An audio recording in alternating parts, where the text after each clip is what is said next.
Hello and welcome to the I almost said patent pending, name pending, name pending Dweebz in Japanese podcast. My name is Patrick. And my name's Khalil. Hello, Khalil.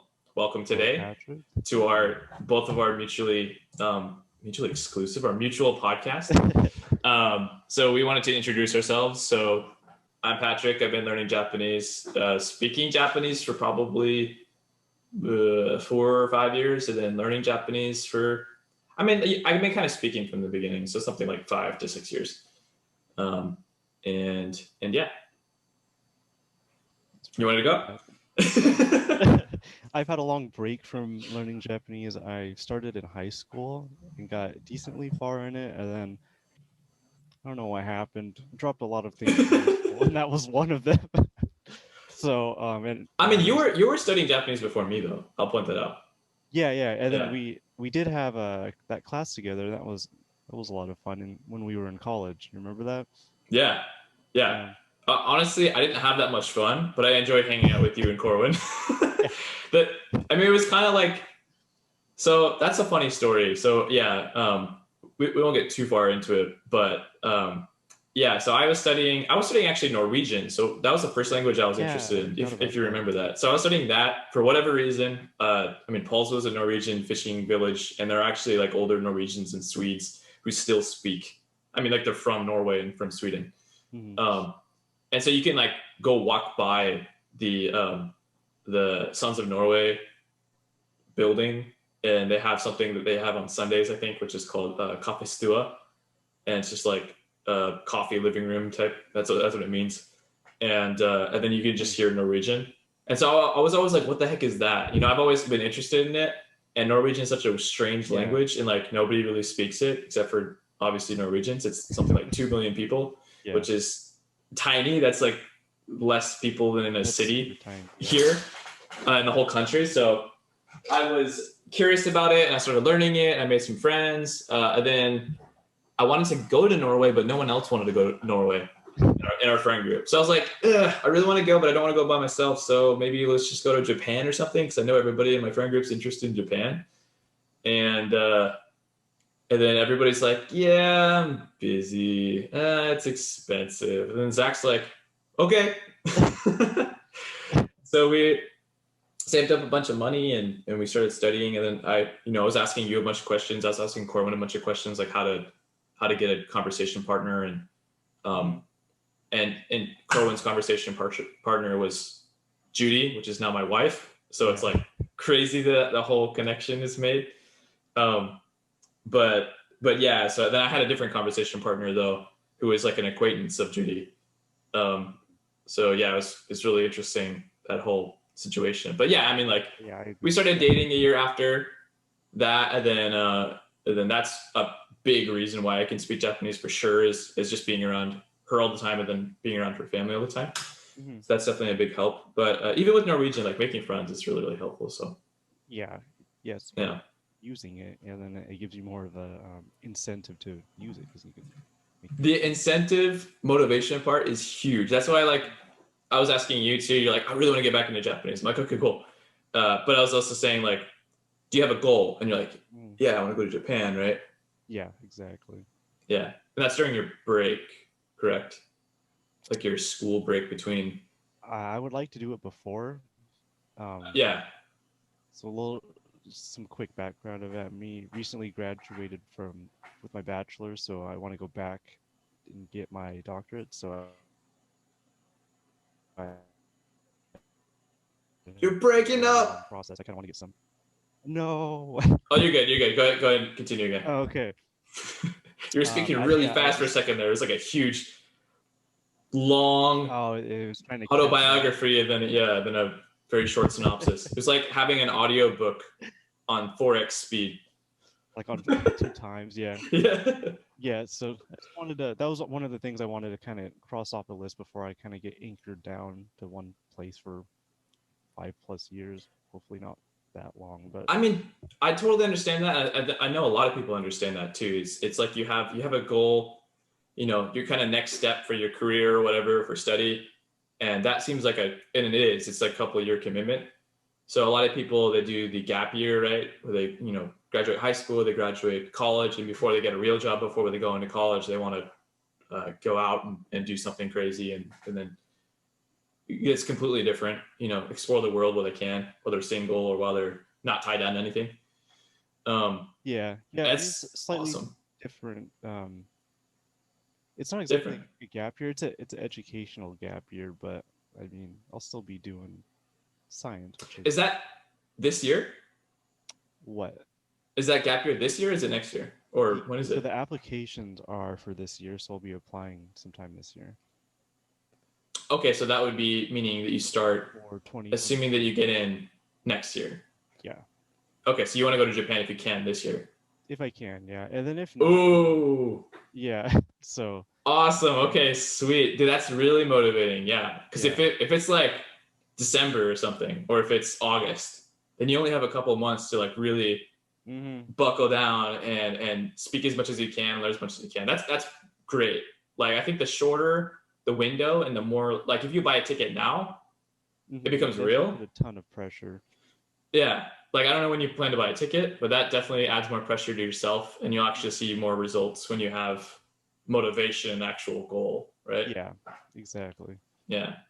Yeah. So are you interested, like, what are you interested in doing specifically? Are you interested in talking mostly?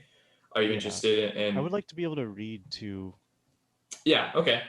Like to get around by yourself, or yeah. What's your your goal? That would be nice. I'm still in the beginning process of figuring out what exactly I want to do. I would prefer not to go alone, so I don't know. I don't know how that will work out. Hopefully, it'd be nice if I can make some friends there first, or yeah. But so still kind of figuring that out. That's what I did, by the way. So I made some friends using Hello Talk, which is like a language conversation app. It's kind of like Lang 8. I don't know if you've ever used Lang 8. No. It's like Lang 8 is a way for you to write in a different language and then have the native speakers correct you. And it's reciprocal. Like, you review, in order for people to review your stuff, you need to review other people's stuff. Oh, okay. So it's kind of cool. Nice. But would you still recommend that? I would recommend it for trying to, like, if you're a student and you're trying to write, Japanese, for example, and you want to be writing correct Japanese. But for conversation, it's not very helpful. Hello Talk is way less rigid. It's basically just like chat roulette, sort of. It's like chat roulette, but you can kind of pick who you want to talk to. Like, sometimes I think now you can pick a language and they'll just randomly assign you to somebody if you want, but there's a bunch of different options. But yeah, I was like talking with some people, and then they seemed chill. Then I was interested in going to Kansai. I was interested to going to Osaka first, not Tokyo, because everybody else went to Tokyo. All the tourists go to Tokyo. But yeah, so I found some people who live in Osaka, and I was like, I want to go there. And then I wanted to make some friends to meet up with. And so I made like 3 or 4 friends, and then a couple when I was there. Nice. And so we were like, yeah, we're going to meet up. We're going to hang out. Could you show us around, like, what your favorite places are? And we had like a general plan for where we want to go. Like, we want to go to Kyoto, Nara. We want to go to Kobe. And then, of course, like around the Osaka area. Yeah. And so we put everything in a Trello board. And then we had a couple of our friends like look at it, and then make some suggestions on what was actually good and what was actually not that interesting. So when we got there, it was like fun because they were learning English too. So they like, there was no pressure on us to speak a lot of Japanese if we felt really uncomfortable or whatever. Like, if we didn't know what was going on in the situation, we'd be like, what does this mean? Or what is that? What is that? What are they doing? Or, those little questions that we had. Yeah. They were able to answer for us in English to like the best of their ability. But that's still really nice. That's super helpful. Yeah. So it's almost like a chauffeur, but they're your friends, and they're also learning English too, right? Because in Japan, it's really hard. It's really hard to find the foreigners because there's just so few. Mm-hmm. And then like some people are crazy about it though. There's like that gaijin hunter thing. There's a whole like personality type, I would say, of people trying to find foreigners, and it's like really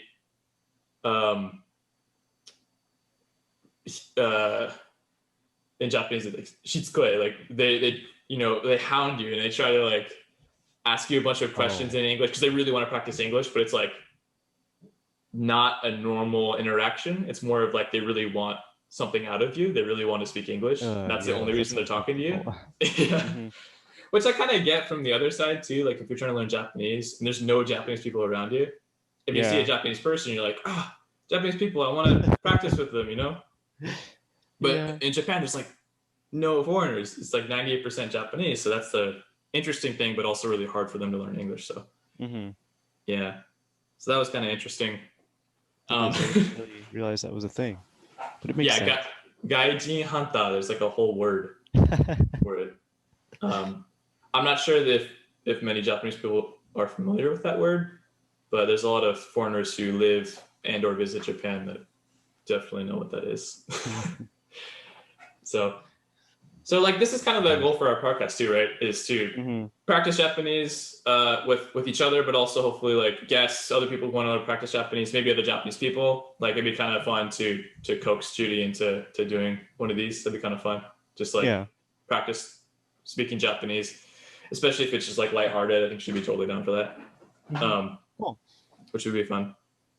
So yeah, I mean, let's make a goal. Let's say August maybe. So short term or whatever. If when you're going to Japan, we don't know when you're going to Japan quite yet, but let's just make the assumption that you're going in August. Okay. And actually, I really want you to buy a ticket. I know that you can change, like coronavirus. This is a whole issue. It can change. It's a very fluid situation. But I would like you to buy a ticket, say August or December, and for August or for December, like in the next 3 months. So that's my personal goal for you. Yeah. Okay. And then do it. And by the way, you can change it for free right now. Like you can change it to next year if you want to. There's no penalties or anything. Because of coronavirus. But that sets it in stone. Like that really does. Yeah. I'm going, and then it becomes more of an actual like fire. On your back to learn Japanese more hardcore. You sure would, yeah. And also it helps us plan. Motivating. Like if you want to come to Tokyo, it helps us plan too if we want to see you in Japan. So yeah, that'd be good to talk about more as well. Yeah, for sure. So that's kind of our goals. I mean, I don't know if this is a good segue or a kind of weird segue, but I guess I mentioned coronavirus, and we wanted to talk about. We want to have a couple segments on our podcast about Japan, and then also about like our own study habits with Japanese. So our next thing was some latest news about Japan. So if I go up and pull up the coronavirus numbers, they are spiking in Japan. Compared to here, they're very few. However, as most people probably know, Japan is very dense. It is something like a third of the population of the United States in 8%. Or maybe less. It's like 4% of the land. Something crazy. It's crazy. Yeah, it's less than 10% of the land. There's also the big difference in the reliance on like public transportation too. Yeah, I'm sure that plays a big part. For sure, especially in the metro areas, for sure. Actually, really just anywhere. Even in rural areas, they use buses and stuff. I mean, they're kind of similar to here, though. They're not very convenient. It's like once a day type of thing. Gotcha. Yeah. But in the metro areas, for sure, there's a lot of people without cars. So yeah, the numbers. I'm reading the Yahoo News article. It's one of the top articles right now.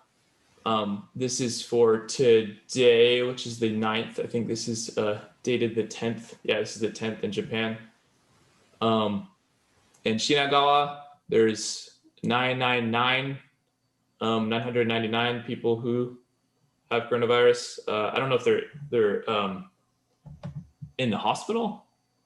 It doesn't actually say. Or just confirmed positive. I think it's just confirmed positive. Yeah, that's what it says there. Kansensha, like infected people. Saitama has, which is just is like north of Tokyo, 518. Chiba, which is east of Tokyo, has 477. And that's all in this little description, but they probably go more into depth. So yeah, they were at, I think they were low. They were like less than 100 a couple of months ago. Oh, yeah. And so that's their concern, is that now they're at 2,268. A couple of days ago it was 2,000. A week before that it was a little less than 1,000. So it's just growing and growing and growing and growing. And they're thinking it's the new variant from England that's causing more issues. I was going to ask about that. Yeah. What do they have any what kind of like restrictions do they have, like travel wise? Yeah, I don't know if it's in this article, but I know some information about that. So because of my in-laws, they're trying to, at least my mother-in-law, she's trying to come. She was trying to come to Hawaii in February, but that looks like it might be postponed to March or maybe April, because they are requiring. This is what I heard from my wife, so I'm not really sure if this is actually the case, but from what she and I understand, it's you have to get a PCR test before you come to Hawaii, and then you have to get a PCR test before you travel back to Japan, back to Tokyo.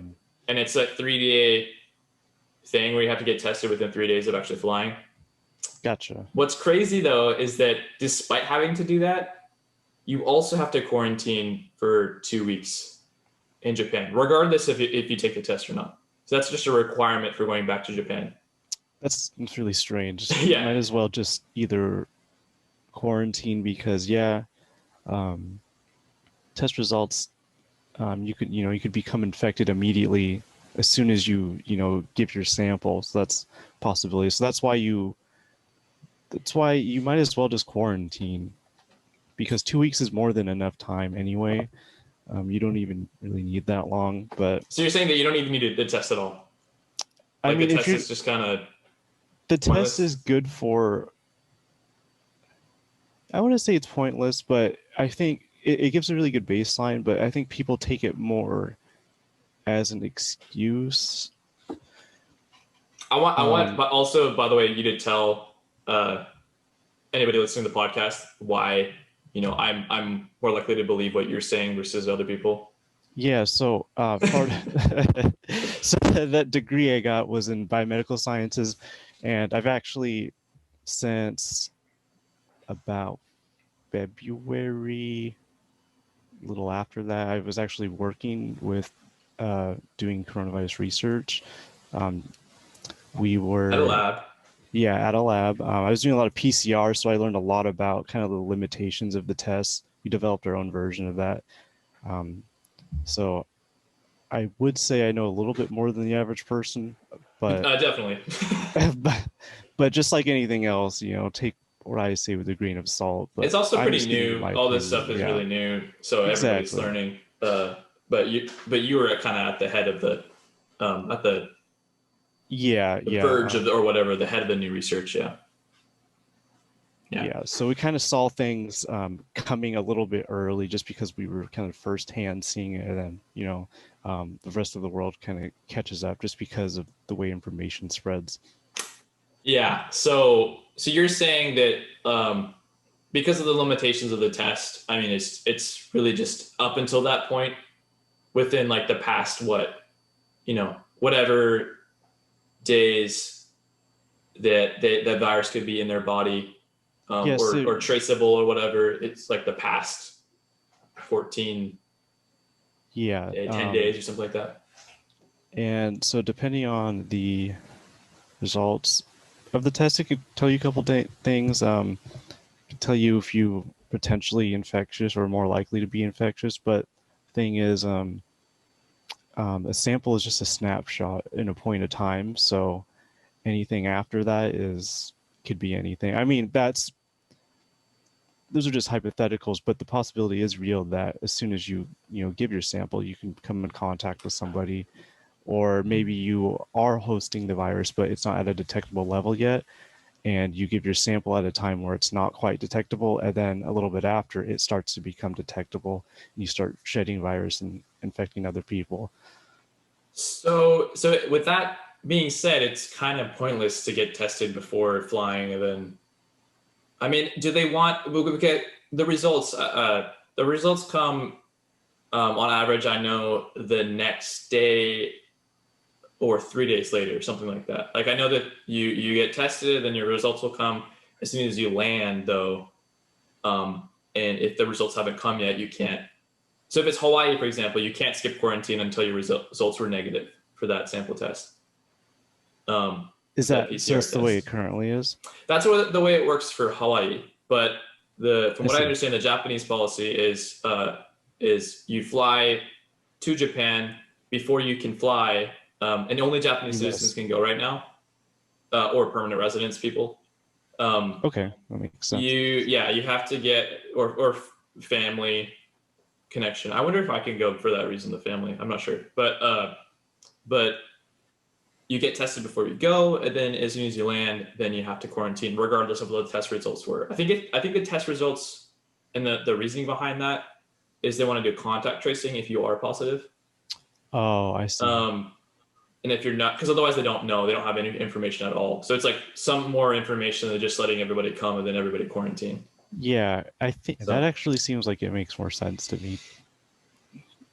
Yeah, and like for me, I was thinking that, and for the most part, I've noticed that Japanese people are pretty observant and obedient to these types of things, especially when there's immense social pressure, which there is. There's a lot of that. I think it's even stronger than Japan than it is here.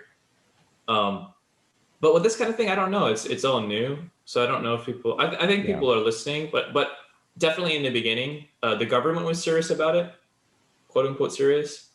The population though, like, they were still having festivals and stuff. Oh, I mean, like, some people were wearing masks. They were nervous about it, and they don't trust China at all. But they were still kind of like just going about their normal business. They weren't really, because it wasn't an issue in Japan at that time. It was more of like a United States, UK, especially England, and China issue. It was just like still on the horizon. But now it's becoming more of an issue as things increase and people are getting more nervous and travel is more restricted. So that is unfortunate, because things don't become an issue until they become an issue. Yeah. But I don't know. Like, I don't know. Everybody has opinions on things. I think it's just like something they have to live with for now. Figure out how to make a good compromise. The lockdown's been really harmful in many places. I think, to all of us. So, I mean, you have to kind of take it step by step and kind of balance the things, So those are the latest news and the latest numbers from Yahoo News in the Tokyo metro area. And so on a lighter note, I would like to do the latest news about our own Japanese study habits. So assuming that you get to go to Japan in August, Khalil, what are you doing to have conversations with people there right now? Right now, I have not started a conversation. I really want to boost my reading skills. And building vocab, because when I was learning before, I had a basic understanding of like grammar and like sentence forming, but I just didn't know many words. So I, can only ask, what time is it so many times, or, how you have a pretty wide vocabulary though. I was really surprised. I think you might know more words than I do. At least in the beginning, like when I was, I think even a couple of years into studying Japanese, you had a crazy amount of vocab that I didn't know. Not a lot of the words I know are quite useful though. Not yet. Why do you know so many, do you think? I don't know. It wasn't from Wanikani. Yeah. Sorry, what was that? It seems like most of them weren't from Wanikani, at least for your case. Before that, I actually did learn a lot of words in high school. Oh, okay. A lot of random words too, and I don't know why I just happen to remember them. That was one thing that hasn't really gotten rusty, which is like, hiragana, katakana. Reading that's still really easy for me. Obviously, I can't read as fast as English because There's yeah, that. yeah, Because when you're reading, you kind of read in chunks. It's not like you're sounding out all the yeah. words, and I'm just not at that point yet. Yeah, 'cause there's like pattern recognition that your brain Hmm. does after seeing something so many times. Yeah, yeah, And it's one of the reasons that there is kanji to begin with, because reading some like a huge block of text in hiragana or katakana or even both, hmm, um, it is a little bit easier to read when there's katakana and hiragana like next to each other, because that yeah, kind of breaks it up in your mind. Like, oh, this is a separate yeah. word entirely. But when there's no kanji and it's just all hiragana, like one of my friends, Roman, he's actually learning Japanese too. Hmm. And he keeps messaging me in all hiragana because he's learning a couple Yeah, vocab and he's learning to read it. And it's so hard to read. Like not having kanji, not having that visual break hmm. in the thing is actually harder to read, That's a especially good for native point. Japanese people. Yeah, Yeah, that's why they still use kanji, even though it's more difficult. They have to spend years of their life learning it. yeah, It's just part of the language. yeah. I definitely can see that. Yeah. On that note, I'm still learning more words through Wanikani, and I'm trying to re relearn, quote unquote, because of such the huge break I took in between. I forgot a lot of the vocab that Wanikani said I like mastered. Mastered, yeah, Because yeah, I never yeah, used yeah, it, yeah. so it's use or lose, and I lost it. So I'm kind of trying to reclaim the old territory and kind of push forward at the same time. Yeah, that's the thing is that yeah, use it or lose it is a real thing. But I would also encourage you to not worry about learning everything perfectly, because like Hmm. no human memory is perfect. Yeah, Like, of we're course. humans, we're not elephants, like or chimpanzees. We have that critical thinking part of our brain, but not so much of Mm. that storage uh, um, prowess that other Yeah. animals have. Hmm. So I think I don't know where I heard this from, but apparently our brains kind of made that trade off, like evolutionarily. Like we're Yeah. really bad at remembering these like photographic details, um, and very specific things. Minus some people who have like brain injury or some other thing, but we have that prefrontal cortex. We're able to like think really abstractly. And then also with memories too, we're able to like think creatively. We can remember something by kind of recreating the memory in our head. Yeah. Yeah. It's really weird. But again, like I wouldn't. So like for example, one person on the One Economy forum said that they went through the entire thing 1 to 60 level 60 once, and then did it again, and they said that after level 1 to 32 the second time was Hmm. pretty easy. But something like after level 32 through 60 was hard again. Like they didn't remember 60% of the vocab and the readings and stuff. Like they only remembered about Hmm. 40%. Do they? Why do you think that is? That's interesting. I don't know. I think it's just again like the lack of. I think you probably see the first half a lot more Hmm. in Japanese, like because they're really really common Oh, I kanji see. maybe. Yeah. Um, and then so that's one reason. Probably that person also didn't read a lot, and they didn't.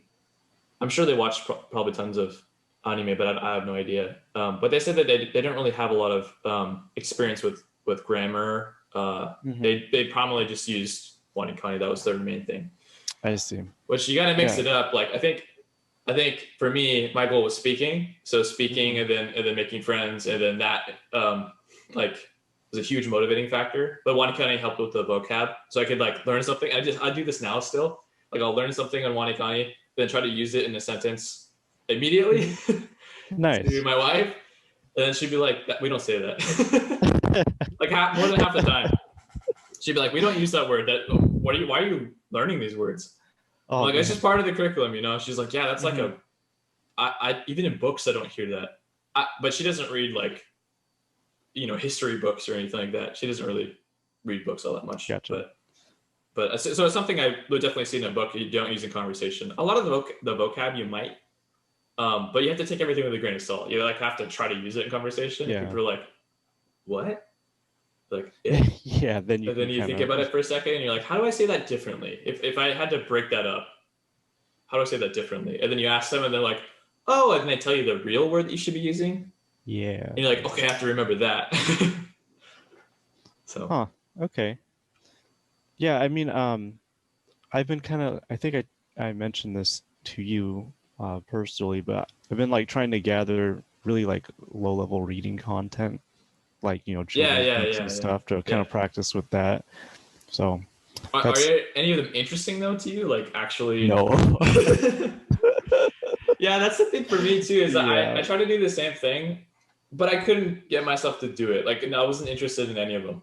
Yeah, they're not. Yeah, I don't know. It's not very motivating. The content. That's the thing is that a lot of people when they want to learn Japanese, they're really watching anime, right? And that's like the number one thing that kind of motivates them to not want to read subtitles. They want to be like engaged in the thing they're consuming, like video games or anime or even books or even just like talking to people. But I would say for a lot of people when they're first learning Japanese, from what I hear at least, is they don't really care so much about talking to people. They care more about like the material culture and about going to Japan to like nerd out. Yeah. On that. For me, it was always the opposite. I didn't really read manga. I didn't really watch too much anime. Like I watched a little bit, but mostly just because my friends were watching it. But I was interested in a couple of shows like Darker Than Black and Kill la Kill and stuff that you guys showed me that I actually really enjoyed. But I never really watched it like from myself. I was more interested in like Ghibli movies, which Judy and I love, and then like Japanese game shows and stuff. We watch those all the time. Like those are really fun.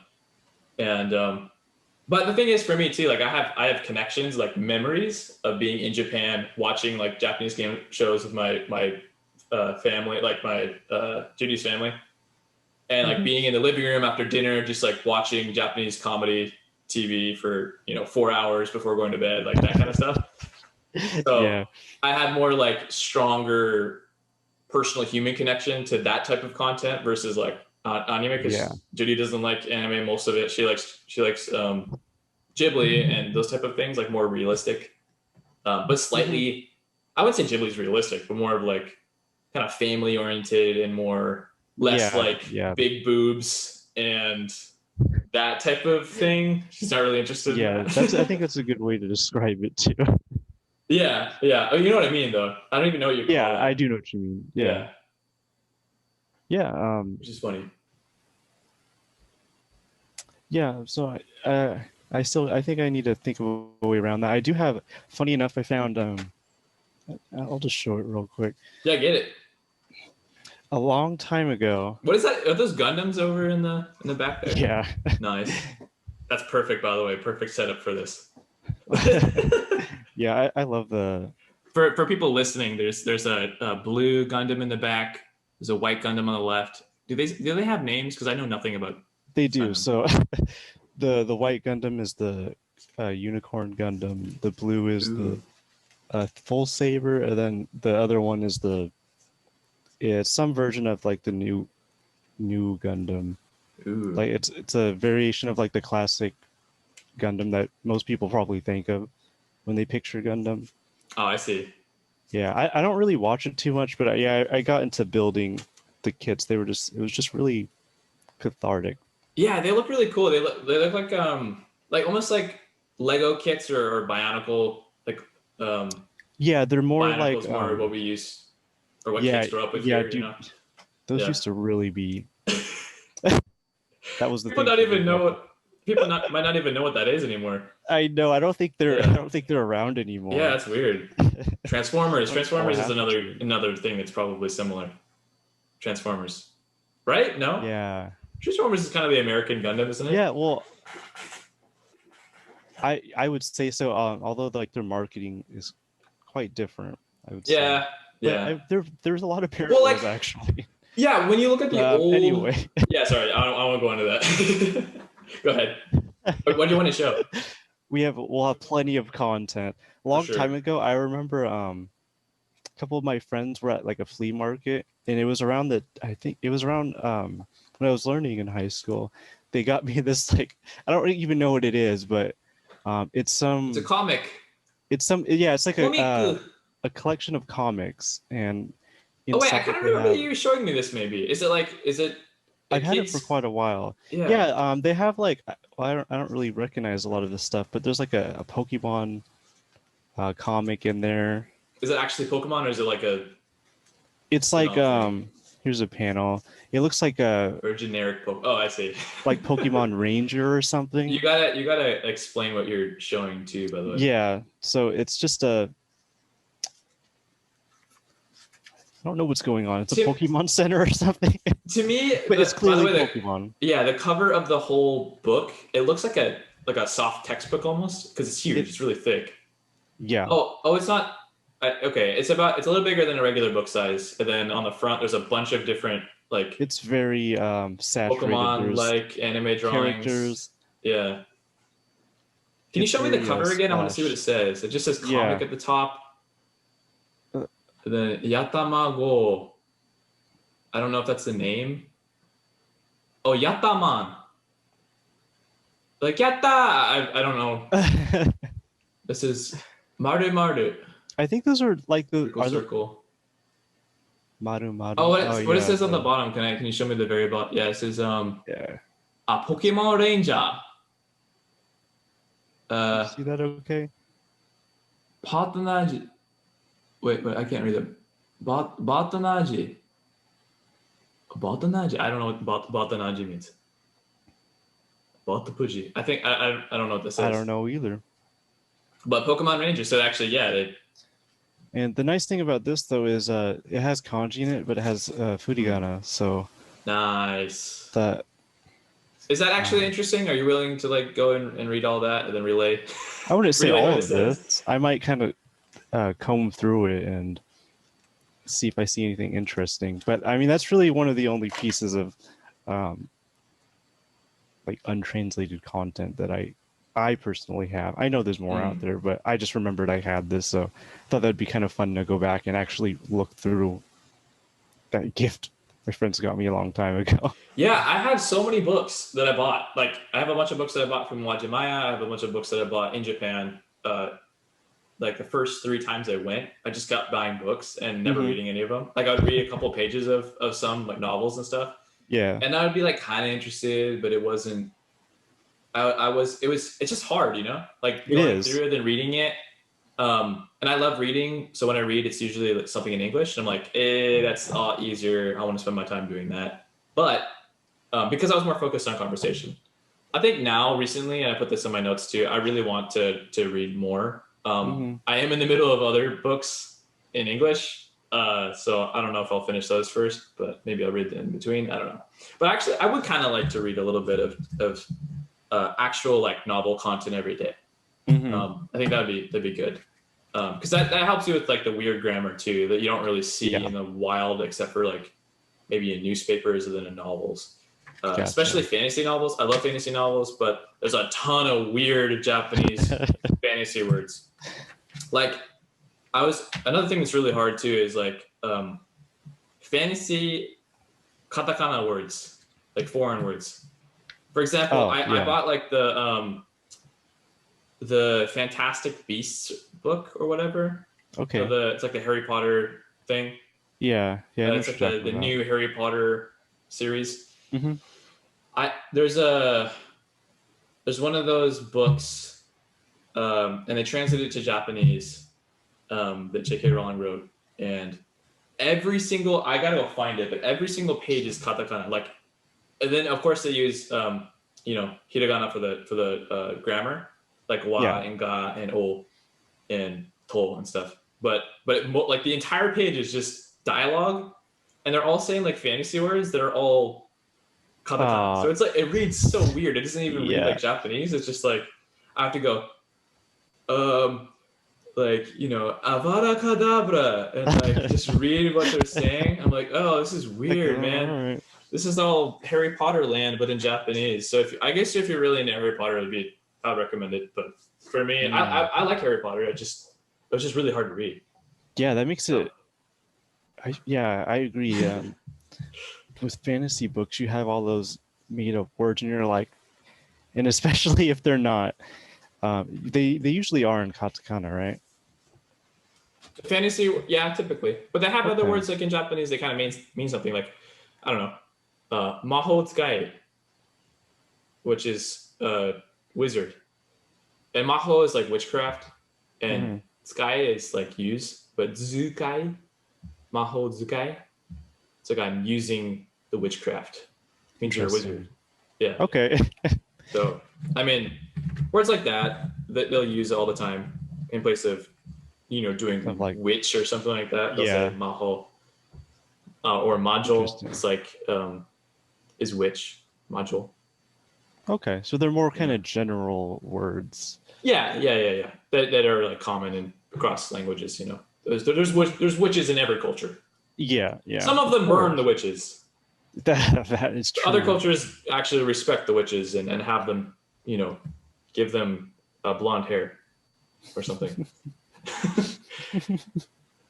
But so, anyways, is there anything is there anything else you've been doing other than Wanikani, like for kind of, I mean, Wanikani is probably more of a maintenance thing more than anything, right? It really is. Yeah, like maintaining, and then also just making sure that you're like getting new vocab in, and then getting new kanji, because learning kanji honestly is like a lifelong thing. Yeah, of course. There's like way too many. There's just way too many. You're always gonna forget. Like sometimes I show kanji that I'm learning now to Judy, and she's like, "What is that? Like, what does that mean?" And then most of the time she'll get it. And she'd be like, "Oh, you know, it's this." I'm like, "No, it's actually this." And she's like, "Oh, okay, I remember that weird, you know, exception for this one." Because there's a lot of like, you know, radicals and stuff inside of inside of other kanji, and so she'll like see the big radical that normally makes it sound makes the reading a certain thing, and she'll read that and be like, "Oh, cool," and I'd be like, "No, it's actually like, you know, bone." It's like this weird exception. And she's like, "Oh yeah, okay." But you know, like I'm at the point where I'm reading like newspaper kanji, so it's kind of, once you get to the end of Wanikani, it's always those really, really hard stuff. So but yeah, I've been so the new business I did, I've been trying to create and promote is Himo. So that's shoelace in Japanese, and it's a shoelace subscription service for skateboarders. So actually on every post I put English and Japanese. So that's kind of like sort of writing practice. I mean, my wife and I, we use Line exclusively pretty much for conversations, and we're always talking Japanese online. We're never talking English online, hardly ever, except for like when she really wants to get my attention for something, like something's actually happening. So I'm always like using Japanese every day, and then our conversations are like 50 to 60% Japanese, if not more. So that's just kind of like, there's a lot of Japanese people living in Hawaii too, so it's just kind of naturally that. And she works at a Masubi place too, and the family is Japanese, so like they're Japanese Hawaiian. The parents are Japanese, but the daughters are Hawaiian. So like they speak more English than Japanese, but they totally understand Japanese. Gotcha. So, interesting. Yeah, so that's I'm kind of living it in a way. Yeah, and I think that makes it easier too. Like if you surround yourself, I'm not saying that you should marry a Japanese person. That's definitely helpful. Yeah. But even when I was not doing that, I would like label everything in Japanese in my house, and then just like try to say it consciously, like, you know, this is a drawer, like oshire, and then this is a door, doa, or tobira, or you know, this is the TV. Terebi. Why did they say terebi? I have no idea. It's the weirdest thing ever. And then this is I want to do another episode based on like weird katakana English words that are Japanese but don't make any sense. Like a hotchkiss, which is stapler. What? Oh. Is that weird? Okay. And chaku. Do you know what that is? Chaku. It's a zipper.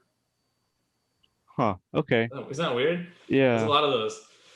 Yeah. There's one a marble in Wanikani the bidama. I don't know. I don't understand why the B is in katakana.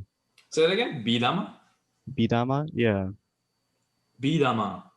The B is Bidama. katakana B with the extension hyphen. I don't know the proper name for it. What's it called? I don't know what that is. Bidama. What is that? Means marble apparently. Oh, okay. I can see that. Yeah. I think if you're saying that's in katakana. The B is katakana and then dama is the kanji for. I totally forgot yeah. that. Yeah. It doesn't make sense. It makes sense, like exactly. the tama part, right? The dama part. Well, yeah, the tama part, the ball, but not the B is like a bead. I don't know. I don't remember that at all. Interesting. I've never had to say that in conversation. I wouldn't expect you. Really I accidentally ate the bidama. Oh no! I dropped all my. I dropped all my bida. I lost my marbles. Bida mo nakushita. Yeah. That's funny. Like, there's a lot of weird words in Wanikani that you'll come across and then just completely forget because you never use it. Yeah. But it is nice because at least I know that, like, okay, tama means ball, and B kind of sounds like a bead ball, right? Yeah. So, like, I kind of get it. So if I was reading that in context, I could see, like, yeah, bida mo nakushita. Like, I lost my marbles. I'd be like, I lost my balls. Probably doesn't mean that. Oh, it's probably marbles. Yeah. So, but the context thing is really helpful. Like, again, if you're rather than learning just vocabulary words by themselves, actually having like the full sentence or the full conversation. I don't know which app you use on your phone, but the app I use on my phone, what's great is like it'll give the flaming turtles. I think. Like, for Wi-Fi. Yeah, I use flaming turtles. That's the Android app, right? I use yes. What is it called? I forgot. I use the iOS one, which is there's a couple iOS apps. I actually have to pull it off the thing for me to say the name of it. Tsuru Kame. That's so weird. Tsuru is crane and Kame is turtle, so it's a crane turtle. Is that a real thing? I don't think so. I think it's just a play on one. I like how a lot of the not extensions, but third-party apps. What do you call them? Third-party like add-ons or apps. Yeah. Mm-hmm. They're all playing on it. Yeah. Like I find Kaniwani extremely hard. It's so funny how the brain works. Yeah. Wait, are you saying that because Kaniwani it does it backwards, right? Just like the name implies. It shows you the reading or the meaning, and you have to figure out. And then you you write the kanji. I remember trying that a couple times, and it was pretty difficult. Yeah, but that actually is a really interesting way to try to practice speaking, right? Another thing too. Forming what you're trying to say. Like the word or the yeah. I mean, I wish there was a way for you to do that, right? Like, so I made an app called Phrase It on Android and iOS that was supposed to help with that. Like, it was supposed to help with you being able to speak Japanese, like practice speaking, like practice actually using vocabulary words that you have. So it's like basically a way to on your phone create a bunch of example sentences for yourself, and then there's a flash section too, which is like basically fill in the blank from the sentences, the example sentences that you create. So like you spend the first half just creating all the example sentences, practicing using the vocabulary words. And then the second half is like the flashcard. It's more like a wanikani type thing. Every day you have like 5 or 10 or whatever you need to do, which is basically you're just reading your own example sentences. So you're seeing it twice. It's kind of like the wanikani thing. Like you're seeing it twice. The problem is like, it's not smooth enough and you have to still like create the sentences and stuff. And so for me, it was just like, I made the app for myself because I thought it was cool, but I spent more time making the app than actually using it. And so for me, it's just so much easier to use Wanikani than it is that app. I mean, some people found it useful and actually pay for it and still paying for it, which is kind of cool. But for me, it was just kind of tedious. And I was like, Wanikani is already hard in itself. So trying to do other things where it seems like studying is demotivating. Yeah, I agree. So having like content that you're consuming that's actually interesting to you, like, I would say especially like watch YouTube videos. Like watch YouTube videos in Japanese because a lot of YouTube videos in Japanese, a lot of Japanese TV, they actually put Japanese on the screen for you to read. So even if you don't understand it. Like another thing too, Khalil, is I can send you, and Judy will be absolutely happy to send you. Like we can create a group or something, maybe a Discord, maybe for this podcast too, of just like a bunch of funny memes, like a funny Japanese videos. Oh yeah, because again, like a lot of the YouTube, videos that are out there are from Japanese TV or like YouTubers. They'll actually put the Japanese on the screen for you to read, like what they're saying. Like every sentence they say will be also captioned, but like in the video. So yeah, let's do that. That sounds super useful. Yeah, super useful. It's. I wish they kind of did that here. You know, I wish they captioned everything here, but because I think they do it because Japanese TV does it.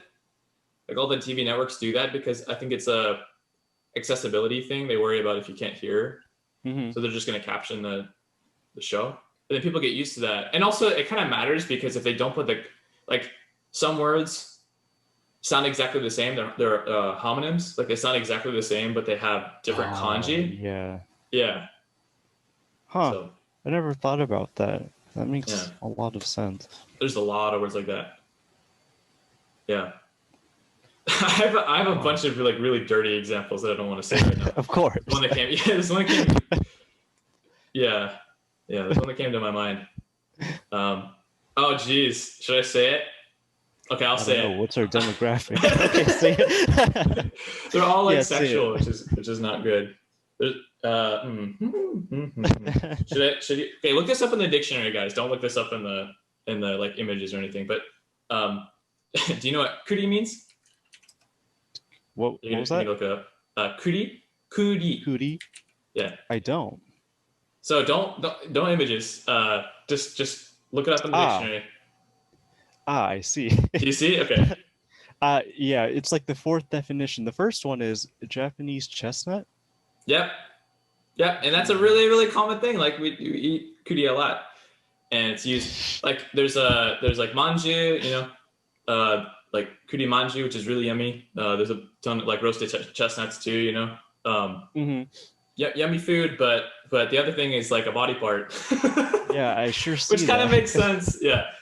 There's a lot of words like that. Use your imagination. Yeah. Use your imagination. But the thing is, like, kuri has a kanji, so not the body part. That's katakana, but it has a kanji, so they'll use that, right? Like for if they're talking about food or whatever, they'll use that to really make context. Sure, it's not funny at all. It's just like, oh, but if you're a child, you probably think it's funny. Or me, a child or me. There's a bunch of words like that I could bring up later, but I think we'll save that for another episode. Do you want to do the conversation? Oh wait, we want to do the wall of shame and then we'll do the conversation practice before you have to go make food. Yeah, then let's also throw in our favorite words too.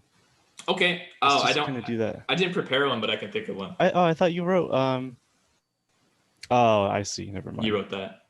I wrote a wall of shame words. So, what's your favorite word recently in Japanese? Favorite recent word that I have an app on my phone. It's just called JED. It's a just Japanese English dictionary. So I'll just like look up random one times, and one of the words that I recently learned. Let me try to read the kanji. Let's see. Seibutsugaku. Is that correct? Yeah, Seibutsugaku. No. Seibutsugaku. Biology, right? And it's kind of interesting because it's one of those. Word? I don't know. It's because why. I was a Seibutsugaku sha, right? Yeah. Sha is like biologist. So I've always wondered, because we've had a conversation about this before. I've always wondered how a lot of these more specific words, more what was the word? I'll just go back to the more specific words for certain like disciplines. You know, every discipline has their own kind of lingo. So I was wondering how that translated. So I mean, biologist is very broad, but that was kind of the first. Like saying a scientist, for example, sha is like and also another reading for that is mono. It means like person or someone. It doesn't really translate super well, mono means like Does person. that also mean thing as well? Like yeah, different kanji though. But that's another homonym. Yeah. Okay. So like for example, 生物学者, right? Yeah. 生物学者. And then 科学者. So ka is like science, right? So 科学 is science, the study of science. Karaku. And then 科学. So kagaku. So gaku is like the study kanji. Yeah. So ka is science. So kagaku is like the study of science. And then sha is like the mono, the sha kanji, the onyomi is like one who, person, like a scientist. That does, yeah. That makes sense. So like tetsugakusha is a philosopher. So tetsugaku is philosophy. Huh. And then sha is, and then you can, isn't tetsu like steel or some kind of metal as well? Yes, that's another homonym. So dang. That's the thing is there's a lot of those, like those. Yeah. And they're typically like they're typically what's the word, dominated or whatever. Like you can see the radical in the kanji, and sometimes if you see that radical in the kanji, it's like 80%, 90%, 99% likely that will be the reading.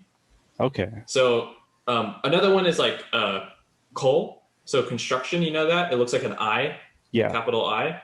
Mm-hmm. That, if that's in a kanji, it's like, for me, at least from what I noticed, it's something like 70%, 80% likely to be coal, if that's in the kanji. Like it just dominates the reading of the kanji. So if you see that, there's a couple of those too. It's pretty interesting. Yeah. That is very interesting. And that makes reading a little different because now you can, recognizing patterns is very useful. So being able to keep an eye out for that, even though it's not 100% of the time, I think it's really useful. Sometimes it'll bite you in the butt, right? Because you're reading it. But the thing is, like, other people, even for Japanese people too, it's the same exact thing. Like, all of our brains work similarly, so they'll make the same mistakes, and the kids will make the same mistakes too. Well, there's rules like that in English too. That I do E except for shut up. Weird. Except never. So. Weird. Yeah. Literally, the word weird doesn't follow that because it's weird. That's my favorite English word. Now my favorite Japanese word is I was looking up some of my history. Actually, this will be a fun segment too. History, our Japanese dictionary history. So maybe not our favorite word. It could be, but our dictionary words recently. So I had that's good. I had akshu. So that's the bad hand. Literally, warui te. Akshu. So that's just the onyomi readings for, can you see that? Akshu. So bad hand. Those are the two kanjis. And two kanji. And poor move. And I kind of knew what that meant. Like now that I read it, I understand what that means. Like a poor move, a bad hand. But I kept seeing that in my chess app that I was using because my phone's in Japanese. So I was reading that in my chess app and I was like, why does it keep just popping up with this weird thing? This is like bad hand. I don't know what's going on. And I was reading it and it says like in chess or shogi so it was warning me that what I was doing was not a good play. But it kept saying like akshu. I was like, well, what am I doing wrong? I thought I was just playing chess, like I didn't know it was giving me all these hints for saying this is a bad one, you shouldn't do that. Interesting. Yeah. And I got another one too. I'm gonna cheat. I'm gonna give a couple. I mean, so favorite words. I mean, there's kecho. Okay. This is actually one of my kecho means colon, by the way. Colon. This is one that I wanted to say. I've been wanting to say recently to Judy all the time. It's kake gotoba. Kake kotoba. So kotoba is word, right? So kake is like the kakeru. There's a lot of meanings for kakeru. So kake kotoba. So kake kotoba is like a play on words. It's a pun.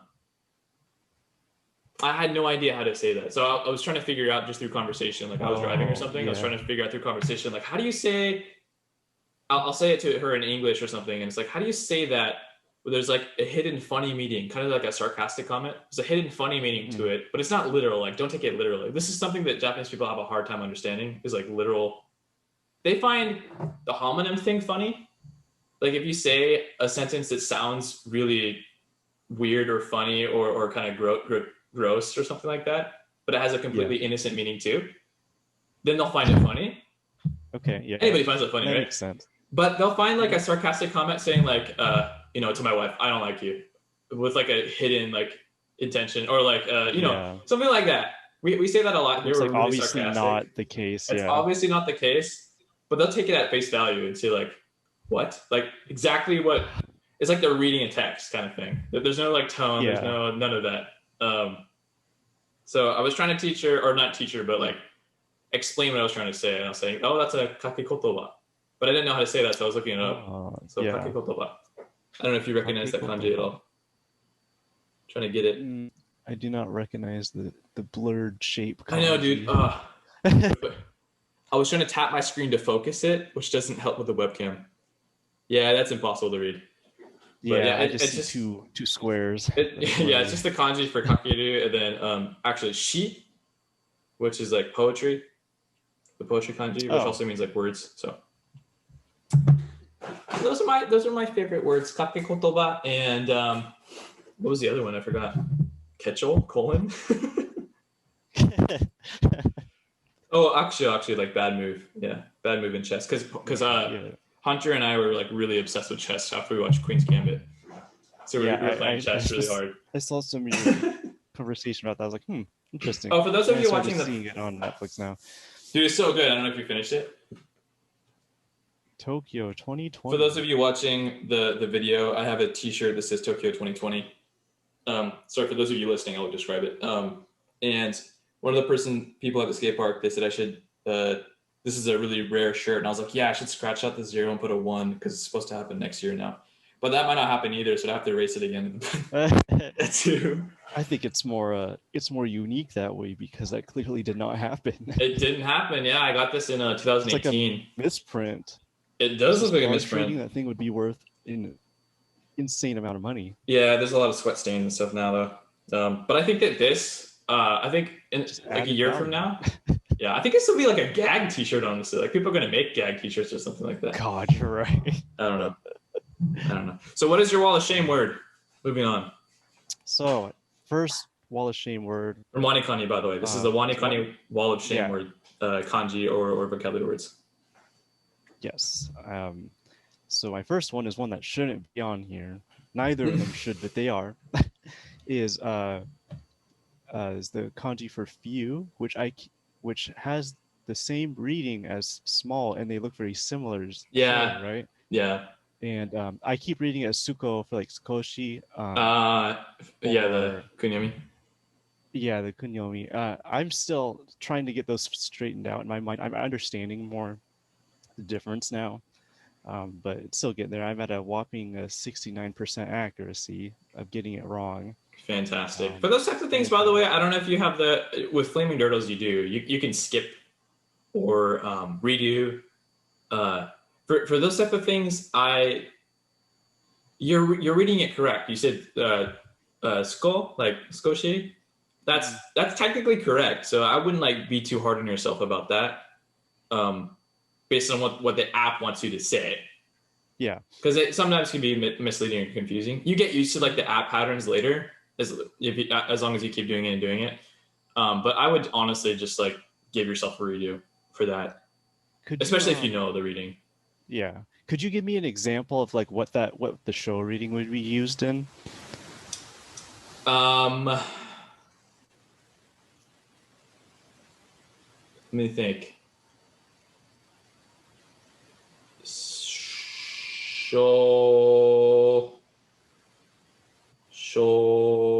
No, I can't. Not off the top of my head. Okay. Shogi? No, shogi is completely different. That's a different show. It's not. There's no u. That's a different kanji. I don't. Yeah, not off the top of my head. I can keep thinking, but chisai is like the more. That's what that's used a lot. Mm-hmm. Yeah, I'm drawing a blank. So no, I can't give you a good example, but I know if you look it up in the dictionary, there's going to be a ton of things popping up. They'll be like, oh yeah, right. Yeah, I think that's part of the reason why it's kind of difficult for me to remember the show reading. Okay, I see. Yeah, like chisai, not chisai. Well, that's the thing. That's why I couldn't think of it. So the show reading is kind of, look at these words. Like the first reading in the dictionary that comes up for show that has actually show as the reading is shonika, which is pediatrics. Oh, okay. So it's not very, like, that reading is actually not very common. A lot of the most common thing is ko, and that's what I wanted to say was ko. So I don't know if that's a secondary reading in for the kanji and wanikani, but ko is more common. So like kodomo, for example, kodomo uses that. Oh, okay. Or sorry, kodomo doesn't use that. But actually, there's a different reading for kodomo which does use it. Oh, really? Like, yeah. Because so does Kodomo the other ko kanji, the one the child one has like the yes. The hook, the child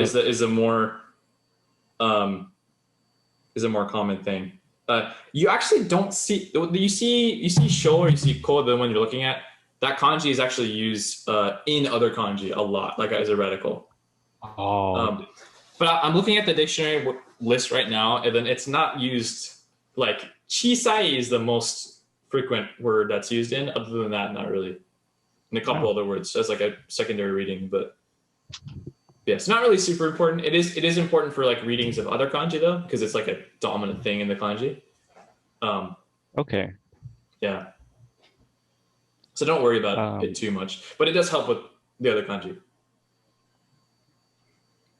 Yeah, okay. Knowing that part I think will help. That it's more useful to know when I see it in a different, as a radical in a different kanji. Yeah. My other word was it can be pronounced several different ways, which is why I was confused by nama or sei, which is the way I tend to read it, because that was one of the earlier kanji I learned in high school, like sensei. Okay. So I always want to read it as sei, or I think it's also in jinsei. Yep. Right? Yeah, it's in jinsei. Yeah, there's also a alternative reading too, which happens sometimes when you jukogo. I always read that word. Jugo. It's like a combination of kanji becomes a word. Oh, yeah. That sometimes will be sho. Sure, okay. Yeah, like I'm trying to think of something. Like shonen, it's like a boy, like a teenager. Shonen uses that. Okay. So by the way, shoujo. I didn't remember that, but shoujo is little girl. I just remembered a second ago, so I looked it up because I want to show you. So it's that, you can see it, but small, I think, woman. So it just means girl. Oh. So just small woman is the two kanji. Shoujo. God, there's so many different ways to say shoujo. Yeah. So, because there's also like joshi, right? And yeah, that's a small boy. Or sorry, that is a small boy. No, small girl. Sorry. Joshi. Yeah. Okay. That is a small girl. Because like she is the coal part. Yeah. Yeah. Yeah. There's several different ways to say that, and it's confusing. It is. You hear shoujo a lot. You actually do hear joshi a lot. The one thing that I hear the most, that I use the most, is onanoko, just onna, like woman, and then the child, and then that makes a lot of sense too. Yeah, and then for dogs too, you say the same thing. Like they say like, anoko ga kawaii, like that kid is cute, but they mean the dog. Oh, really? Or like, seibetsu wa nan desu ka? Like what's the gender of the dog, or animal or whatever. And they'll say like, they might say mesu or osu, which is like the female or male, but they'll might say like, otoko no ko da yo, like it's a little boy, or like onna no ko da yo. They'll say that too. So I typically say that just because it's so easy to remember. Shoujo, joshi, danshi is like the little boy. You say that too. But yeah, otoko no ko, onna no ko is a lot easier for me to remember, so that's what I say often. Yeah.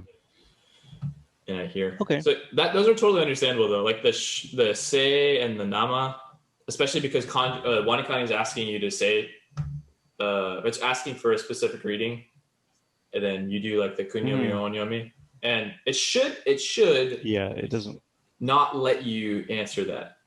Like it should just shake. Sometimes it. Sometimes it does that, and other times it just says I'm wrong. So that's a little weird. I don't know if it's because of a typo or something. Weird issue with the. You should definitely turn on the like do not skip, do not move to the next review if it's an incorrect answer. Like pause for a second. Oh yeah, I have that off. Okay. Yeah, or I have that to do what you were just saying. Make sure that you're able to skip that because it happens all the time for me too. Like, I mean, smartphones, it just happens all the time. So tell us about yours. Yeah, so mine, and I still have this issue, especially with the second one. So the first one is hinge, which is like a tree, then the treasure map thing. So I know the reading for that. I'm not looking at it, but I know it's Su. But I don't know why I had that issue. I think it's the reading. Yeah, the meaning is my issue is hinge. It's just weird, like tree and treasure map. And then like the mnemonic is something like, when you see a tree, you know the treasure map's nearby, so you got to hinge around or something weird like that. Oh, like, hinge your bets. Some of those are really hinge your bets. It doesn't make any sense at all, and so it's some weird sentence thing that they replaced to try to make it funny and memorable. I love the ones that are really descriptive, like they actually put effort into it. And the app that I use on my phone, I'm not able to. Some of them are really helpful. Yeah, the app on my phone, I'm not able to replace add reading notes, which I wish I was able to do. Oh, okay. With Flaming Turtles, I think you can, and I know with just like the website you can, but you can't see your custom notes in this app that I'm using, which is fine. I don't really care. I just deal with it. And then the other one is kagayaku, which is the reading. I always get that wrong. Is kagayaku actually it? It's to shine or like to radiate. I think it's to shine. Let me go look this up. Shine. I'm pretty sure it's kagayaku. Looking up on gshow.org. Yeah, it is. Woohoo! Okay, that was right? Yeah, the two kanji, the two radicals that make up the kanji, which are by themselves kanji, is light. You're right, and then there's a car, and then a helmet on top of the car. So, yeah, interesting. So that means to shine, for whatever reason. And there's also like a jukoko, or is it jukoko? Jukogo, I think. I never say that word. I always read it, right? Yeah, same. Let me look it up. Jukokugo. Nope. Jukugo? Jukugo. Yeah, that's it. That's it. Jukugo. Kanji compound. That's when gotcha. Jukugo. Two kanjis. These are like linguistic words that I never use in a real conversation. I don't even really know the English versions of these anyway. This is kanji compound. I don't think there isn't even an English equivalent. Well, I mean, for like the technical English words. Like I see. Like I barely even know those. Linguistic English. Yeah, right. That's an excuse for me to not know how to say that or read that correctly. Okay, that's fair. So there you go. So those are my two words: hinge and to shine. One being the meaning, and then the other one being the reading. I hope that's understandable. Why they're hard to get. Actually, I got them now though. Like kagayaku, I got that. And then hinge is still. Sometimes I type axis by accident. I read that and think axis because axis also looks kind of similar. Like, what the heck, axis? Center? I don't know. That's fair. Well. All right, our last segment. This is our last segment, and it'd be kind of fun to do this every time. We can always morph it, but I have for this episode we have two ideas, and we want to see which one's more fun. We can also add more. So the first one is I'm going to tell you a sentence or like a story in Japanese, and you're gonna have to figure out what I'm saying, and then you can relay to me what you think I'm saying in English. And then the second one, we're gonna have a conversation in Japanese, and we can speak for a minute or 2 minutes or whatever. We can always end it whenever we want. Well, either of us can end the conversation on the second one. So the first one, here we go. Ready? Let me think about this.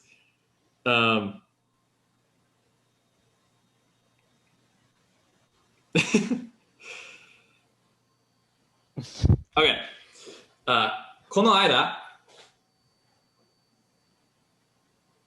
間、リンゴから虫を食べてた男の人を見ました。So I'll try to say that again because I was forming the sentence in my head. So この間、リンゴから虫を食べてた男の人を見ました。Okay. I try to say that a little bit more clear than like slurring the words. Like 食べてた. That's often what people say. Okay, so I don't understand this, but I have parts, and I'm going to I try to form. Okay, I can say it slower too. I can try to like separate the words a little bit more. No, it's okay. I got the words. It's just some of the meanings. So I heard. Okay, I'm just gonna kind of go through this out loud, right? Sure. So I heard bug. I heard apple. Sweet. I heard. I don't remember if you said. You say otoko no hito at the end. Otoko no hito, yeah. Okay. Yeah. So that's it's just man, right? It is a man. Okay. So there's a man, there's a bug, there's an apple. What's going on with those? There's some eating going on, and we're watching this happen, right? Was that the? Yes. Yeah. Okay. Yeah. So okay, I'll say it again. この間はリンゴから虫を食べてた男の人を見ました。Okay, I need a hint. What is kara? Kara is like from. この間はリンゴから虫を食べてた男の人を見ました。So you're like watching somebody eat a bug from an apple? That's about the That's about the best I could. Dude, okay, cool. That was it. Yeah. And that's the thing is like, sorry, what? What is the Ida part? Kono Ida? Kono Ida is like recently. Or you don't say saikin. Kono Ida is like recently, the other day. Okay. Kono Ida. Yeah, you got it. I was wondering if you're gonna get tripped up by like what I was saying. Like the bug was eating the apple, or that part was hard. Yeah, but when you said that that made more sense. Right. So that's kind of what I want to do for these sentences too, is like make something. And by the way, I wrote this in English just because it was fast for me to write the English, and then I was translating in my head right now. You had to form it, So that I want to do stuff like that, like something you'd expect to be one way that is slightly different. You have to actually think about what I'm saying, because Judy would be like, what? Cool. All right, so here's the other one. This is gonna be more of a conversation. We can end this whenever, but I'm gonna say a general statement. Okay. 僕はね、今の座ってる部屋の窓から見える山がすごく高くて怖いです。そうか。I can always restart if you want me to. Let me know if you don't understand too. Like 日本語で言ってもいいから。We should do that too. Sorry, I'm going to speak in English for a second. But I said you can speak in Japanese too. You can ask me questions in Japanese. So even small questions like もう一度言ってください。はい、もう一度ください。ゆっくりもう一度ください。OK。じゃあ、ちょっとね、もう一番最初の部分は言わない。一番最初の部分は言わない。知りません。知りません？はい。じゃあ、最初からね。最初からね。最初。G 章。最初の意味はスタート。最初は。スタート。スタート。スタートから。スタートから。はい。最初の意味はスタート。最初、今はしたいと。はい。そう、最初の英語の意味はスタート。はい。英語でスタート。じゃあ、最初からはい、もう一回言います。もう一回言います。じゃあ、今、窓から見えるオアフの山がすごく高くて怖いんです。はい、はい、はい。わかりました。わかりました。次の質問は全然聞いてもいいんだから。そう。オアフ、火山ですか？火山ですか？火山じゃないんですけど、まあ普通の火山でもありますけど、はい、こちら辺にある。だからもう窓で見えないです。はい。窓で見えないです。じゃあ、ただ普通の山です。普通の山です。高くて、こんな、手使わない方がいいかな。手使わない方がいい。でも、こっちの山がすごく高くて怖いです。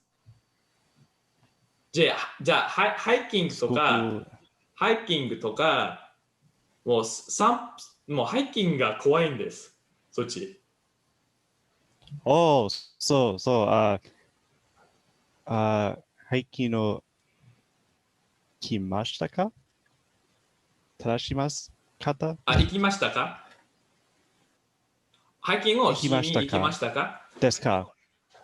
まだです。まだです。もう怖くて、怖いですから、高いので、まだ生きてないんです。でも、僕の妹と妹の友達が結構行ってるみたいで、すごく怖いです。写真を携帯にある写真を見たら、怖っと思って行きたくない。はい。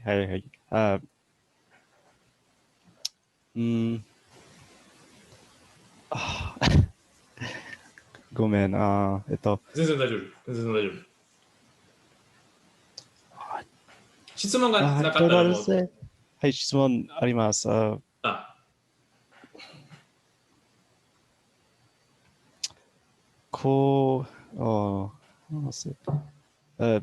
うして怖い高いか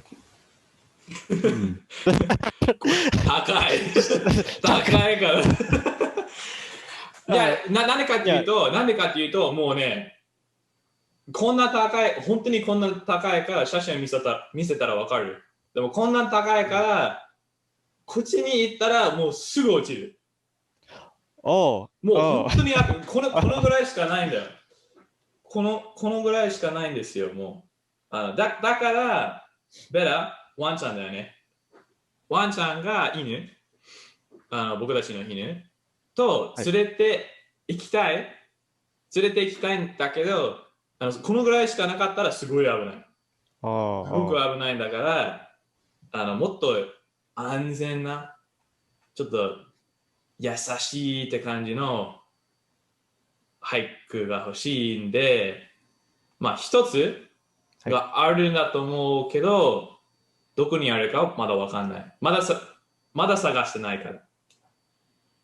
でも、妹の友達と僕のスケボーの友達がハイキングしてる場所がすごく危ないんで、全然行きたくない。でも綺麗。すごい綺麗。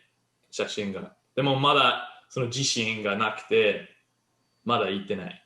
っていう話です。じゃあ次の最後の話題ね。ラスト。OK。はい。上に住んでる人たちが、この家をオーナーしてんです。もうオーナーです。オーナー。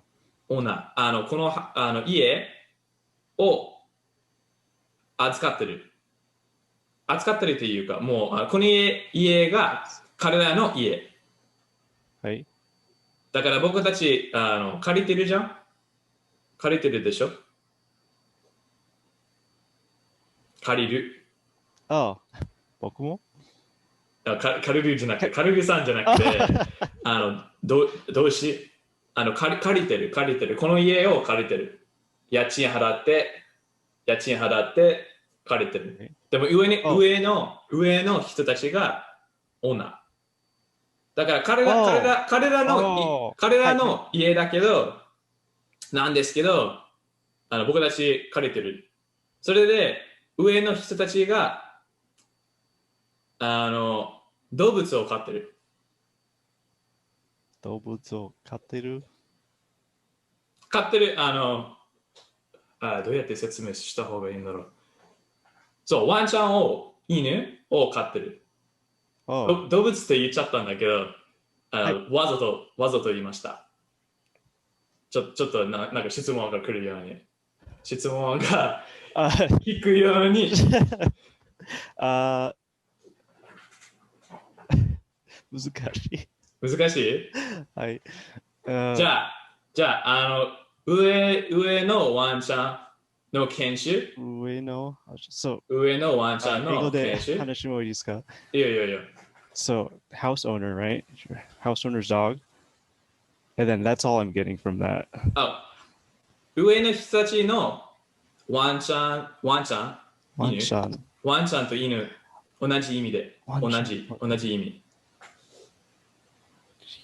同じ意味。同じ意味同じ same. 同じ意味同じ意味ワンちゃんって同じ意味が犬。ワンちゃんと犬が同じ意味です。So you have the same dog as the owner? 違う。Oh. ワンちゃん、日本語でワンちゃんと犬って言ったら同じ意味です。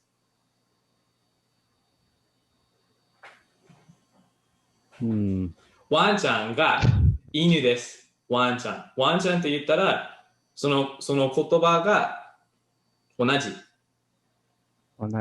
same。犬とワンちゃんが same 意味。意味わかる意味わかるない。意味は meaning。英語で meaning。はい。ワンちゃんと犬が同じ。英語で same。意味。meaning。same meaning。そう。だからワンちゃんと犬が同じ意味があります。言葉の意味。ワンちゃんと犬。ワンちゃんワンちゃんの意味が犬。その言い方の方がいいよね。type? Wanchan is a type, a breed? 違う。ワンちゃんの意味は犬って意味。犬。ワンちゃんと犬の意味が同じです。same。okay. 他の言い方。Okay. だけ。そう。それから言いたかったのは、上の人たちの犬、ワンちゃん、同じ意味。犬の犬種は何でしょう犬種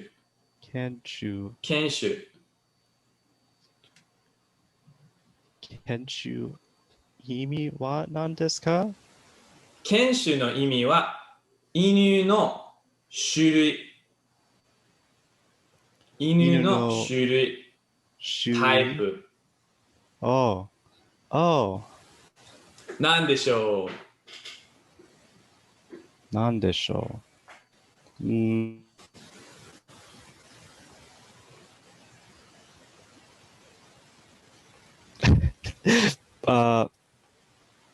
ポーズが必要です。必要で。わかりません。タイプと言ったじゃん。タイプ。はい、じゃあ犬のタイプは何でしょう？何でしょうか？何でしょうか？何でしょうって意味は何でしょう？何でしょうか？何でしょうか？同じ。全部同じ意味。Okay, Dachshund? いいゲスなんですけど、違います。違います。あと、日本語で言って。日本語で。日本語で日本語で言って。ダックス運動はね、他の言い方がある。ドイツドイツじゃない。ドイツの犬。ちなみにドイツの犬って言えばわかるかもしれない。でも他の言い方がある。ただ短くするだけ。短くする。さっきの言った言葉、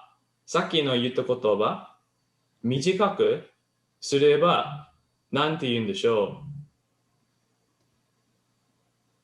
ダックス運動って言ったじゃん。って言いましたか？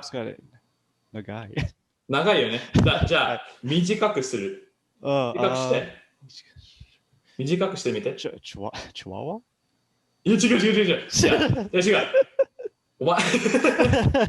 いや、確かにそんな風に考えたらそうだよね。でもそれ違う。ワンちゃんの体じゃなくて、言葉。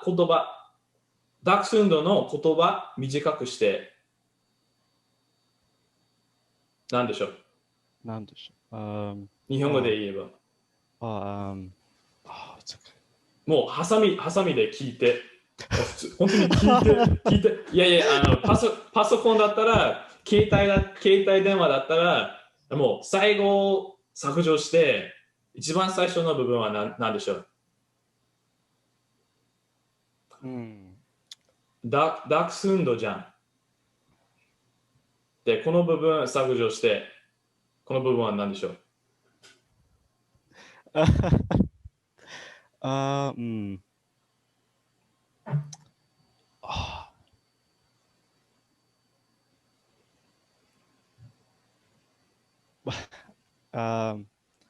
can't remember.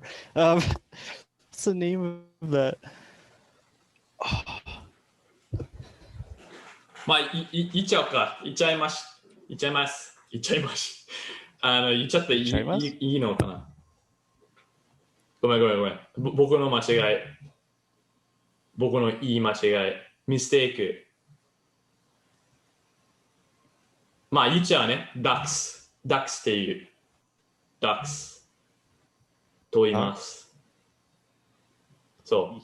でも、もっとの聞きたかったのは、上のワンちゃんの犬の犬種、タイプ、犬のタイプと犬種が同じ意味。だから上の人たちの犬の犬種は何でしょう？何でしょうか？ダックスじゃない。ダックス運動じゃない。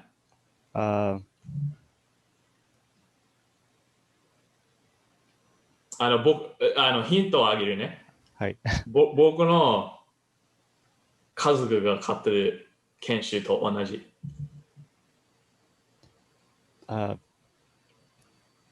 で、日本語で言ってね。日本語っぽく。日本語っぽい。日本語で言った方がいい。カタカナみたいな言い方。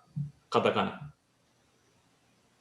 だから、ダックスンじゃなくて、ドックスフンドって言った方がいい。ダックスフンド。そう。でも、僕のヒントね、もう一回言う。もう一度言う。僕の家族が飼ってる編集と同じ。はい、ラ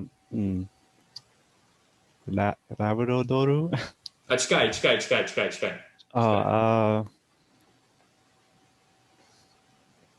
なみに日本語でラブラドールって言ったら短くしてラブしか言わない。そう。でもそれ近いけど違う。近い。はい。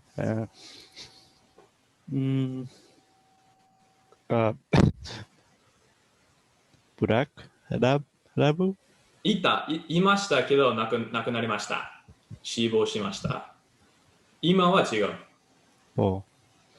でも、ラブとすごい近い。長い毛がある。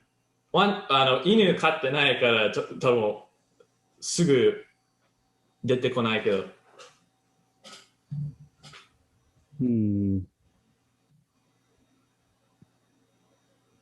なんでしょう。ラブと近いんだよ。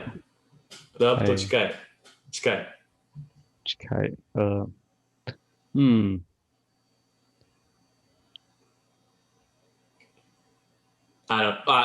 もう一個のヒントあげるか。はい。色が金色。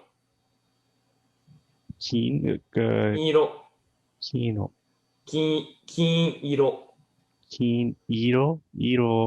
が金色。犬の色が金色。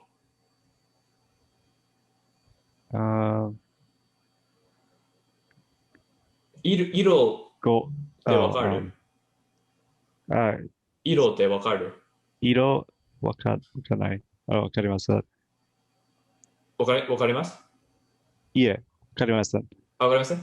じゃあ、色って言ったら意味はカラー。カラー？英語でカラー。じゃあ、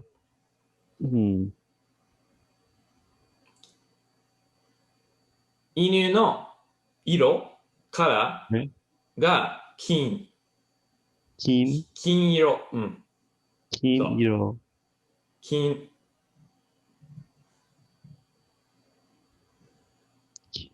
漢字を覚えてみたら、思い出してみたら、思い出せばわかると思う。漢字。金の漢字。金の漢字。ゴールド？犬の色が金。ゴールデンラブ？近い。ゴールデンリトリーバー。でも短くするとゴールデンだけで全然十分。そう。それで終わりです。おしまい。ありがとうございます。はい、ありがとうございました。これからよろしくお願いします。おしまい。はい、お疲れ様でした。お疲れ様。どうでしたか？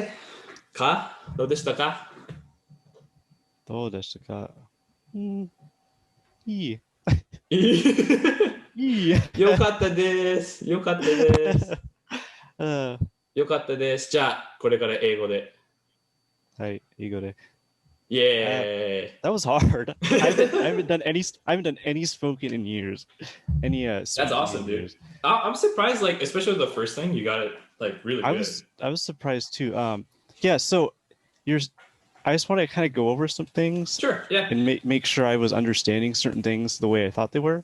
Sure. So initially you said you were looking through your window and you saw the mountain, right? Oahu Mountain? Yep. Is that it? Yeah. And so the part I was kind of misunderstanding is why you thought it was dangerous other than it just being tall, but you were saying it's like sheer too, right? Yeah. Yeah. Okay, Yeah. and you don't want to take your dog there Yeah. Yep. because Yeah. obviously it's I dangerous. think I may have said hosoi, but I meant semi. So semi means like narrow, like super narrow. Semi-narrow. Yeah. So Okay. I'll say it again. Like 一番上山の上が so the top of the mountain すごい狭い. It's Oh, extremely okay. narrow. That Like makes more sense. 全然シャトルよりシャトルの山より狭い。シャトルの山の方が広い。スペースがある。 Yeah, yeah. Okay. Yeah. Okay. So, but then you said, did you say one of your family members went there, sent you pictures, right? Yeah, my sister, musume. Your sister. Okay. Yeah, and then my sister's friend. I said musume no tomodachi. Musume no tomodachi. Okay. Yeah, actually, her friends. Yeah, they've taken way more pictures. Then some of my I said skateboard friends too. Yeah, some of my I heard skateboard that friends part have done too. that, taking pictures. Just stupid. Some of the hikes they do are so stupid. It's crazy. It's really pretty though. It is crazy. Cool. And then you were asking me what breed you're and you were talking. Yeah. I think you were explaining, like you were handing the money. You were trying to explain you're renting, right? Yeah. Is that what Yeah. you were saying? Yeah. Okay. Yeah. Yep. Okay. So kariru, if you remember, your name It's is borrow, right? is to borrow. Yeah. Yeah. So like Yeah, that's why I got confused. I was like, wait, me? Yeah. So I'll probably say from now on, like kariru-san, like Oh, if you're Kari-kun. Kari-kun. Kariru-chan. Yeah. Okay. But like yeah, so the yeah, kariteru, like kariteru is like I am. Kariteru. Okay. Yeah. Like it's Karitemasu. currently. Karitemasu. You can say that too. Yeah, that's the thing is like I don't speak in keigo, son keigo that much because I just speak with my family a lot of times. When I'm out in Japan speaking keigo, it's a little bit harder for me because I have to like remember to use it correctly. Wait, what is that like the formality? Yeah, like using mas or like different words like itadakimasu instead of so like itadaitemo ii desu ka is like can I receive this? Like morattemo ii desu ka is like the casual way to say can I have that? Okay. So there's like casual ways to say it and there's a little bit more formal like nicer ways to say it. Like ii desu ka, like right, that's a casual way of saying it. Like is it good? Another way to say that is yoroshii desu ka? That's the more like formal. That's the more formal. Okay. Yeah. Which weirded me out a couple of years ago when I was first going to like hanging out around Japan after speaking better casual Japanese. It'd be like, teibukuro yoroshii desu ka? Like biniiru bukuro yoroshii desu ka? It's like, would you like a plastic bag? Like those little things. I'd be like, yoroshii desu ka? Like they didn't ask me hoshii desu ka? Like do you want it? They didn't ask me any of that. They said yoroshii desu ka? Like so like plastic bag. Good? In a really formal way. That's kind of how they ask it. It's never like direct. That's how to be more polite in Japanese is never be direct. Be like suggestive. As suggestive as possible. Okay. Yeah. Saying it directly is a little bit more casual and not as nice. So it's kind of weird. Very good. Did you feel that went pretty well? I feel it went pretty well. It's pretty long. I gotta cut up this. It is. This podcast. It's quite long, yeah. I think it was fun too. So we can talk about parts that we liked and parts that we didn't like. But I hope the people listening, if there are people listening, liked it. I'm excited to create new weird scenarios to talk about. And then also like just talking about, random news too in Japanese would be fun. I want to make it approachable too to like complete beginners. So you can talk in English too, like in the beginning. But also for people who really want the meaty Japanese like speaking practice. And I think it's good to have people on different levels too. Like, I think that you're sure like near the beginner levels, but I think you're either like intermediate, lower intermediate, or upper beginner for sure. Because you're able to understand, like pick out pieces, and then some people don't even know what any of those words mean at all. And that's like a beginner, right? Yeah. So I just need the practice, I think. Because there's the listening, there's the processing what you're actually saying, and then I'm having to answer. know what those words mean, and know then what they mean, come and up then with answer. And then it's all like you're on a clock. Yeah. Like you have a shot clock, and you have to respond in a certain amount of time. Yeah. And I think that's kind of good. Yeah, it is really good because you're kind of pressured into like knowing what's going on with the conversation and taking it somewhere. The hard part in the beginning too is like doing that quickly enough and having the confidence to let's say, I don't understand everything you just said, but I think I know what you're saying, so I'm going to respond to that. And then sometimes it goes off in a weird direction. They're like, no, I'm not saying that at all. But that happens in English too, right? Like somebody might say a little something. All the time. Yeah. So I don't know. That's what's really fun. Is it? Yeah. I didn't know how to say like sheer cliff. I don't know how to say that. Like sugoi Q. You can say that. Like Q is kind of sheer. It's like sudden. Q. Kanji means like sudden or steep. Okay. But sheer, I didn't know like another way to say that. I only knew Q, but I couldn't think of Q immediately. So I thought of if you walk over here, you're gonna fall. Yeah. Like immediately. That's what I said instead of saying sheer or instead of saying super steep, because there are so many different ways to say things all the time, right? Of course. So if it doesn't pop in my head immediately what I wanted to say, I'll try to think of some other way to say it. Like if you walk over there, you're gonna fall. So I think that was good. So that's another way to get through conversations without having to know a whole lot of vocabulary. It's just learning how to say things another way. Yeah, and then they'll still understand. They'll still understand. Yeah, it happens to me in English all the time because I don't have a super wide vocabulary. Same. Yeah. All right. Cool. Yeah, dude, thanks. Yeah, learning. What was it? Emi? Meaning. That was a good word to learn, and I was able to. That was useful immediately for me. Yeah, for sure. And then like learning how to ask questions too. Yes. And not being like bashful about it too to Japanese people, because they'll be happy to tell you like, oh, imi is meaning. I'm trying to say it in katakana. Yeah.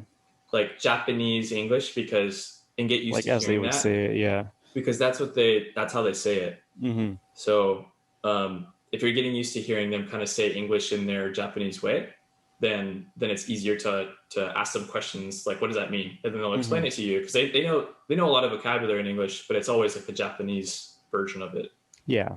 And sometimes they'll even say it in Japanese, like in a conversation, they'll say "same niku," like that's a joke that from my in-laws. They have this thing they call "same niku," like same meat. They mean family, like different, like extended family, or like completely unrelated, completely different ethnicity or whatever. But they like say like same meat. We're all the same meat. Mm-hmm. That's same funny. niku. That's actually my father-in-law's joke. So we are same niku. All of us human beings are same niku. Dang. So yeah, that was fun. Let's do it again. So 2 weeks from now, right? What's our plan? Yeah, let's do that. Awesome. And then we'll be a little more organized this time, but for sure. I'm hopefully cutting down the time. Yeah, I think we're like. So too. I'm quite. Yeah, it's. I think I got to get going. All right, man. Enjoy your cooking. I want to see pictures of the pot roast or whatever you're doing. Sure, I'll send pictures this time. Just so I can my mouth can water at it, but I can't actually get to eat it. Someday. Yeah. Someday soon, hopefully, man. Hopefully. All right, cool. That was fun. Yeah, thanks, man. Yeah. Good. Thank you for listening, guys. 2 weeks from now, hopefully another podcast will be released. See ya. All right. See ya.